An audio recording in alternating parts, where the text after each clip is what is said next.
We are going to finish by talking about Google, because for the first time it says a computer has achieved what's called quantum supremacy. Here we have the Google AI Twitter feed saying we're excited to announce the results of our quantum supremacy experiment using a fully programmable 54-qubit processor called Sycamore. We performed a calculation in 200 seconds that's infeasible on the fastest supercomputers. So it is evidently a big moment, and I'm evidently not the person to explain precisely why. Is the BBC science editor, David Shookman. Okay, so it's a bit like going from the age of the candle, candles work pretty well to illuminate a room, into the age of the light bulb. And think of the flexibility and power of a light bulb. We talk about quantum computers as if they're in any way similar to the computers that we're familiar with. In fact, they're a massive step change in power. So calculations that would normally take tens of thousands of years, in the case of this Google announcement, now take a matter of minutes.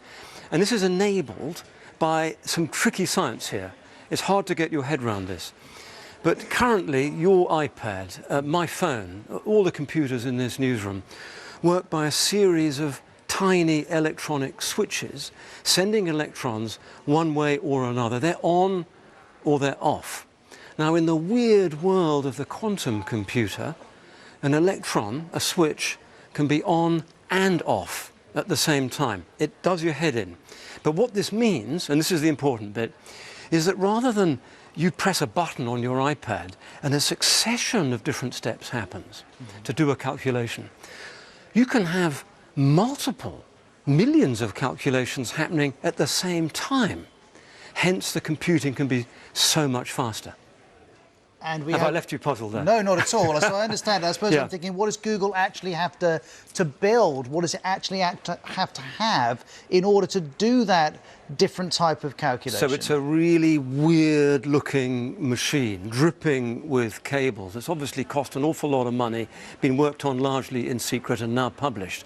So what it does is that rather than using what are called bits, little individual items of information, uses what are called qubits. 53 of them were working in this computer in harness. Now, it's a strange process that's going on inside, not even fully understood by the people working on it, because quantum mechanics is described as a very weird world.